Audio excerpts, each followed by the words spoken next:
Good morning, viewers. Thank you very much. Welcome to Punchline Africa Television, broadcasting from the Political Command Center. Thank you very much, ladies and gentlemen. Today marks a very important day for me and for us in the history of our Africa. We've done what we can. We've stood by what we can. We can not regret for anything that we have done in harmony, that we have done in peace, that we continue to do in a situation of this nature. Today is a great day. Great day in the sense that Africa is on the move. It's a great day that Africa finds itself at crossroads of which direction it can take in order to pull itself out. But as I've said and written elsewhere on Twitter handle, on my Twitter handle, is that I did not come to this earth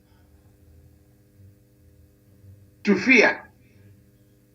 I came to this earth to improve lives, to improve the situation, to seize any opportunity to be able to work, but work passionately.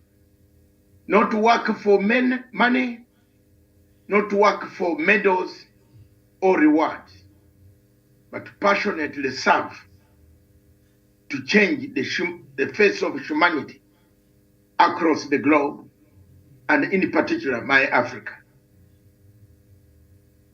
60 years ago, or 68 years ago, I did not know that I would be here, standing.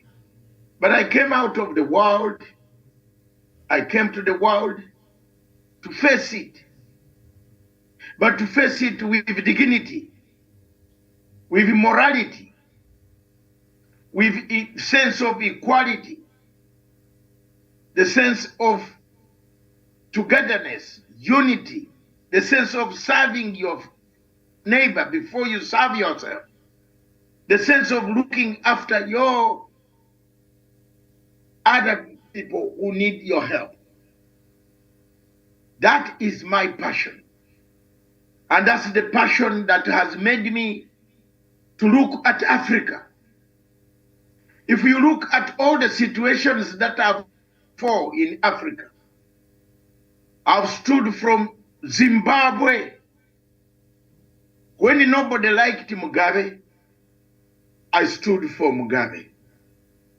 And I stood for the people of Zimbabwe.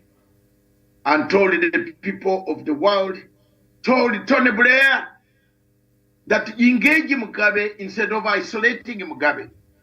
Because sanctions in Africa hurt not the leader, but hurt the masses. Mr. Tony Blair did not understand me. Mr. Tony Blair did not listen to me. In 1998 in Brighton, over 25,000 delegates, I voiced it in our committees of Labour Party. I've been a member of the Labour Party since 1987. I have voted Labour. I have made it a mandate and a mandatory to vote Labour up to the end when I leave planet Earth. But in this direction, I have never looked at isolation as a policy that can change things on Africa or in any other third world countries. As a student of political science and international relations, conflict resolution and strategic management, I forecast and saw this coming, that some time to come, the world will need to talk to the people of Africa. The world will need to talk to the people of Zimbabwe. Most of you who saw when Tony Blair was the first person to receive President Emerson Mnangagwa in London, it was not Dr. Masanga. It was not me. I did not even bother to go to the hotel where Mnangagwa was because there was no need of going there. Not because I bought friendship, not because Mnangagwa is my friend because he gave me. No, he's a friend because he introduced me to a system that today I defended. So I did not bother to go there. The Africa we want is that type of Africa. But the person who went there first was Tony Blair to meet the president of Zimbabwe. That is an achievement for me. An achievement in the sense that when I meet the right honorable minister, the former prime minister, my Labour Party, former Labour Party leader, Tony Blair, and I wish Robin Cook was around on earth to see exactly what I had said in Brighton. I wish Baroness Patricia Scotland can stand up and recite what I said. I wish Baroness Amos could stand up and say exactly what I said, what I told them in 1998. I wish Baroness Catherine Ashton would stand up. Margaret Beckett, these are my friends. Hammond, these are my friends in the Labour Party. I wish James Braithwaite could stand up and see exactly what I say. And he has stood up most occasions to see what I have said. Whatever I've said about Africa and what I said about Zimbabwe came to pass. Today, the British Empire, the British Kingdom, seeks to reinvent the wheel, to go back to the situation where Zimbabwe can be respected as a nation that has brought about, that is part of the Commonwealth. Ladies and gentlemen, that is an achievement. Passion. I have never gone to Zimbabwe to demand money, that because I defend you. You will see all this next month, in 2 months' time to come. All of you will read about my role, the role I played, which was at times very dangerous and at times very bad for me, that my family underwent hate messages. My name was besmirched. My name was prostituted. But I stood for the truth. I said if we left Zimbabwe to go the other way, China will take over from us and the British Kingdom Empire will not be seen anywhere. It is a true factor today that we need to catch up and see why Emperor Nero was not able to see the sky, although he burned the entire Rome, thinking smoke will catch up with the sky. Ladies and gentlemen, another Africa which I tried to bring up to the level was the question of war in my country. For more than 23 years, my country was under siege of armed groups, armed rebels. They did not want to sit down to talk on table. I did a miracle. And I want to thank God for having given me this stamina, the impetus, the zeal, the courage, the determination to seek peace for my country. I want to thank God for having stood by me on all these ventures of peace. As I moved for peace in Garamba Park, in Congo to find out where the rebels were, to bring to the international community, to speak frankly on television, as I was telling Ugandans, that we needed to sit and talk, because the war, and I told President Museveni, the war, I told President Clinton on this journey, when he visited Uganda, you can look for CNN archives. My interview was very clear with President Clinton and President Museveni. We were captured very well in an argument of 2 hours. I told them, let's have peace. Let's talk. Let's start talking. The results of my determination to bring peace in northern Uganda between the government and the Lord Resistance Army were fruitful. We did work out modalities, reparations. We did work out, and I invented one good name. I owe it to Babu Aindo, Dr. Babu Aindo, who inspired me, who taught me one word. I owe it to my friend Dr. Barre of Denmark, I owe it to Dr. Riakamacha, Dr. Ruakana Rugunda, Dr. Chisano, and others, and His Excellency President Museveni of Uganda, and the late President of Kenya, Mwai Kibaki, who encouraged us to take a peaceful route to the resolution of this conflict. I owe it to President Chikwete, Jakaya Chikwete, to late President Mugabe, who at times looked after me whenever I could go to Zimbabwe.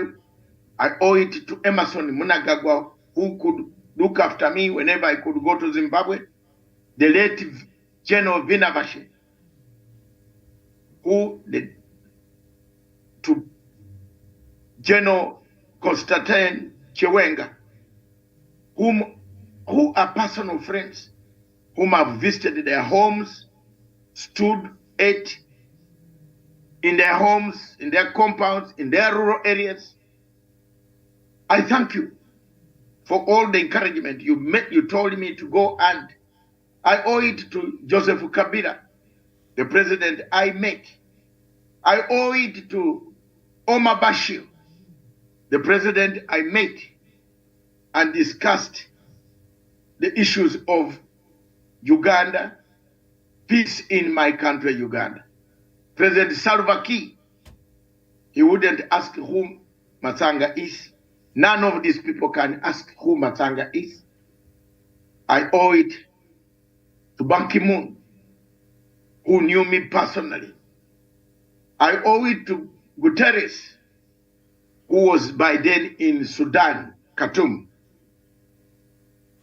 working on the peace process of Darfur. Thabo Mbeki, all of you, we have worked together to get peace for Africa. Today stands at the brink of disaster. Across the continent of Africa, conflicts have resurrected. More are in pipeline coming. What do we do as Africans? What do we do as people who have done something before? Do we go on lamenting about the emperor?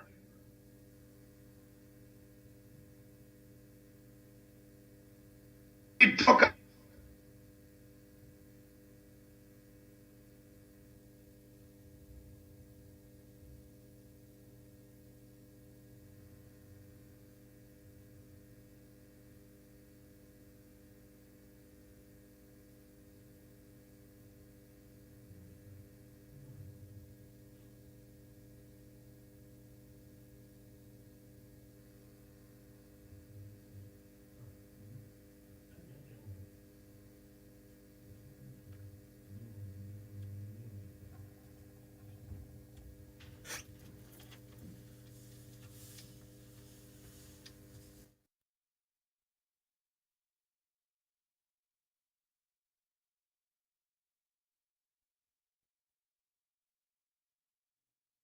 the capacity to trigger the First and the Second World War.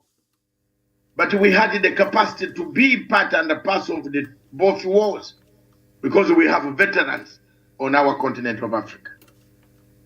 That is my second achievement as a human being on planet Earth. Ladies and gentlemen, what else is Africa?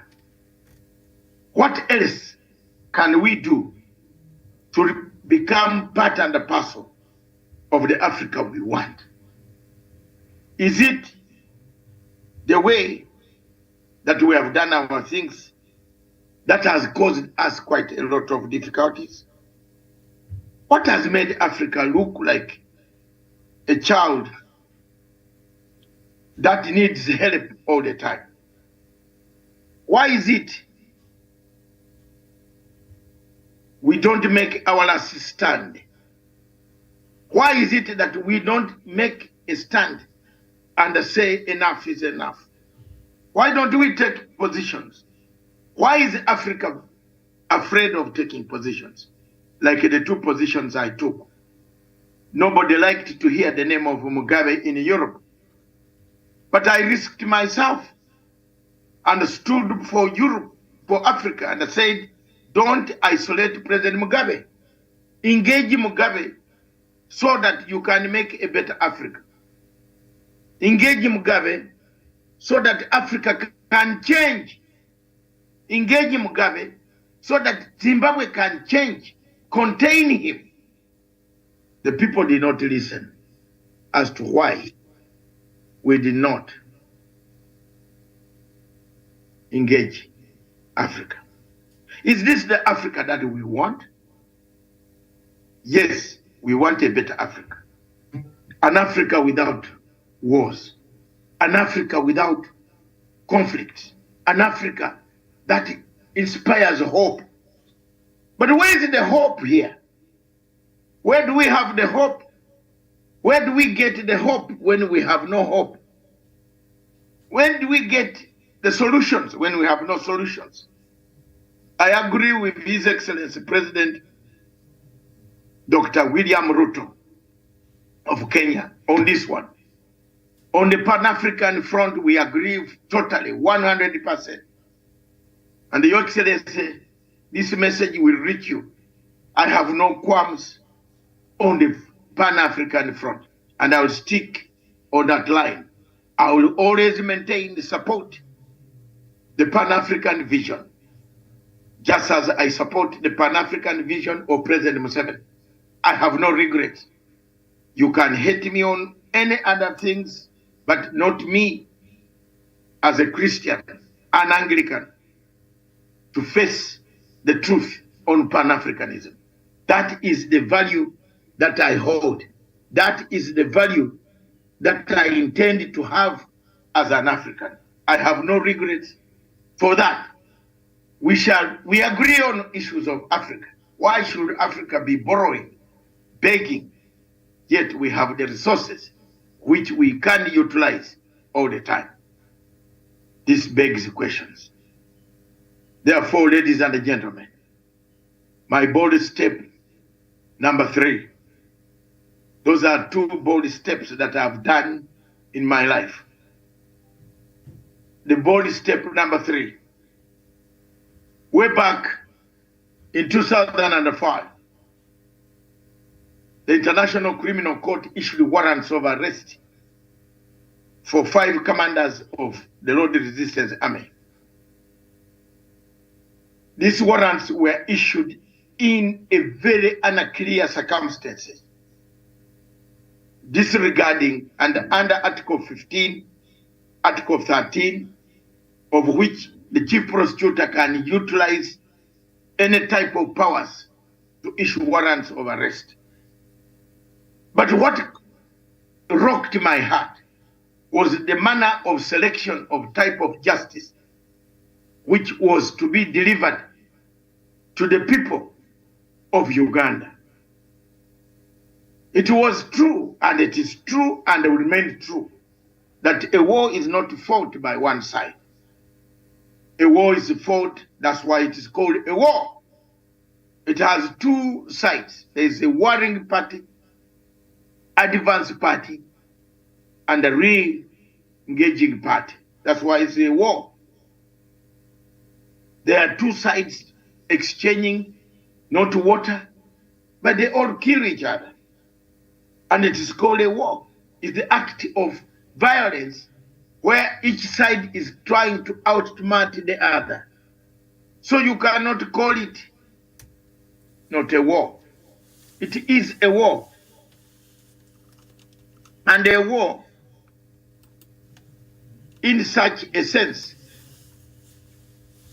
So for me, I disagreed with the chief prosecutor of International Criminal Court then, Luis Moreno Ocampo. I said, this is not the best way to issue warrants of arrest. From 2005, ladies and gentlemen, those who will listen to my clip, to this clip, I have been against the International Criminal Court, and I will never change my stance, whether I'm being lowered in the grave, going back to see the maker who brought me on earth. My stand remains, the ICC has not been a court, but a political tool that has been used by the West to police other nations in the world. If you can see, all the signs are written on the wall, to the extent that today the Russian president has been picked out, and he's the only one whose warrant has been issued. But you have not gone to Ukraine, that is actually sending unmanned planes to be dropped on the civilians while they are sleeping in Moscow, in Russia. That is what we should look at, both sides. Are we not killing human beings? There's no side killing stones. Both sides are killing human beings. They should be condemned, both of them. I'm not a communist, neither am I a capitalist, because I don't own much property in the world. I own what God has agreed for me to have. But I stand in the middle to ask questions, very serious questions. Why should we have an organization, an agency? It came to Kenya. In 2005, Kenyans didn't know that 3 years to come, or 4 years to come, or 5 years to come, their own leaders would be paraded into International Criminal Court. Uhuru Muigai Kenyatta, William Samoei Ruto, 6 and 4 others, Arap Sang, General Hussein, the police commander, Mudhaura, and Henry Kosingi, were chosen and put on a platform for slaughter. Not because people did not die, people died. But the investigations which put this gentleman on a platform of slaughter was skewed, flawed. A flawed investigation does not give you international law, does not deliver international justice. And therefore, for me, ladies and gentlemen, I refused. For me, ladies and gentlemen, today I refuse. For me, tomorrow I refuse. My body, Africa, and I stand. My last stand on Africa is Africa should quit the International Criminal Court. Africa, under Article 127 of the Charter. Some of the people here who claim to be knowing, they were not there. I was there when the Charter was being launched in Rome. Some of them had not even got passports to travel outside Kenya or Uganda or any place. But I had already got passport and I was traveling. I was there in the hall, invited by Pope Paul, who had invited us to the Vatican over the Uganda war.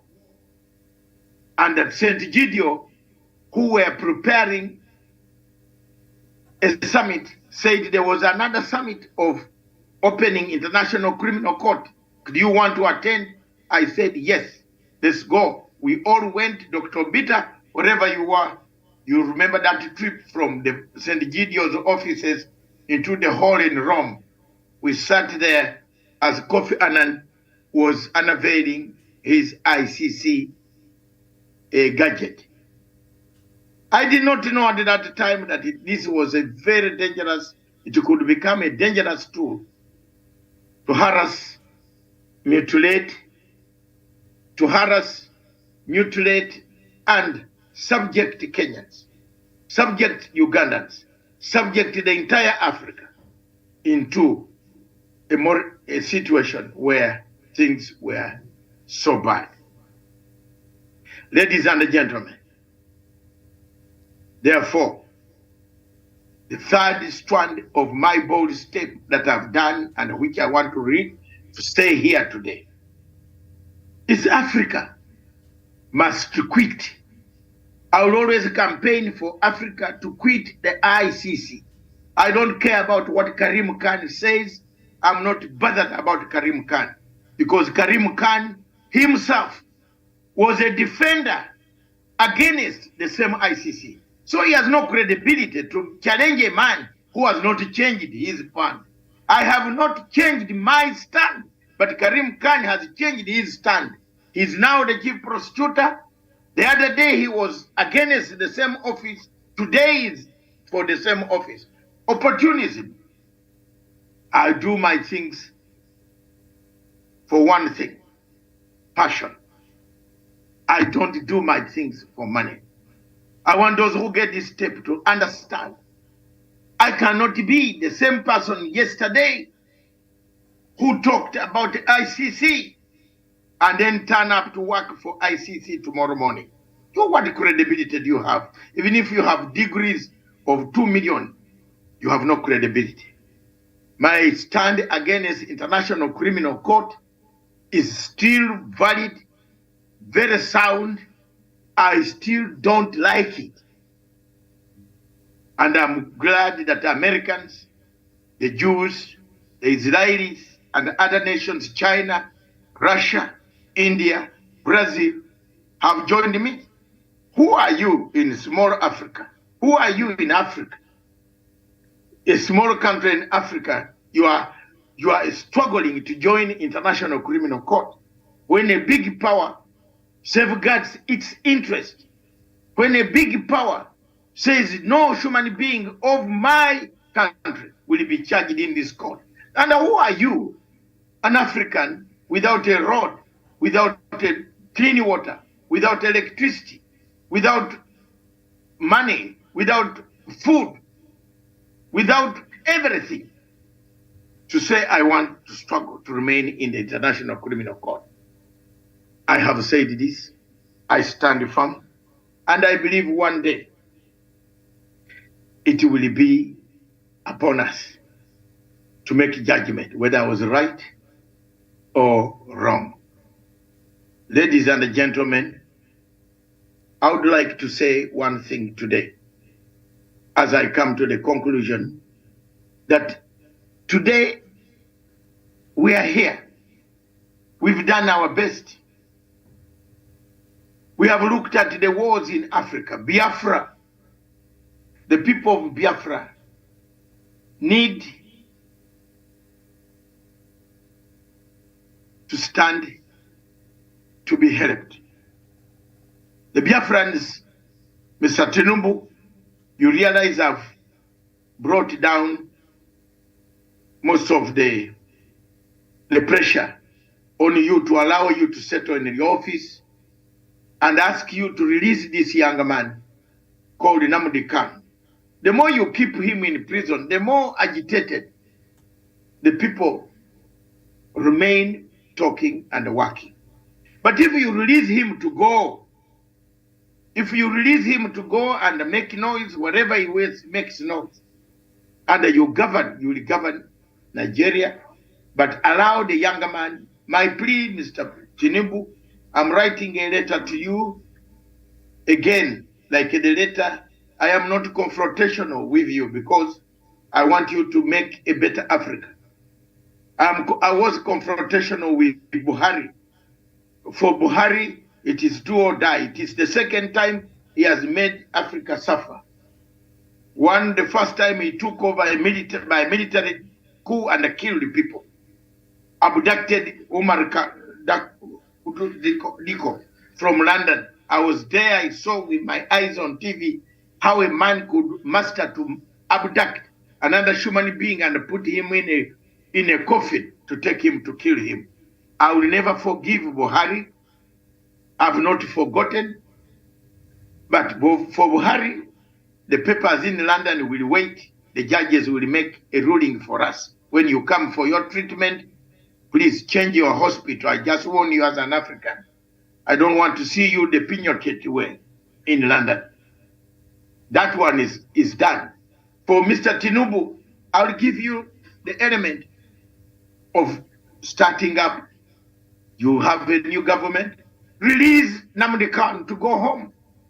Let him go back home and make his noise agitating for his people to have a referendum. He was only talking of a referendum. Why have you not given him the referendum? Ladies and gentlemen, what else? What else do you want to do which must be undone? What else? On Amazonia, Cameroon, on Libya, on Sudan, on Somalia, on the war in DRC Congo, I've said millions and millions of words about those wars. My records on this platform are very clear. I want to ask you today that you stand with me on this for us to regain peace on our continent, for us to have Africa a prosperous continent, not a crying continent, not a continent bleeding from our own inflicted wounds, a continent that can serve Africa, maintain Africa, give the people hope. I thank you, I thank you, and I thank God for giving me the tenacity and the steadfastness to have done what I've done. From now onwards, my last stand is that until I see Africa leave the International Criminal Court, I will not rest my case. Thank you. God bless.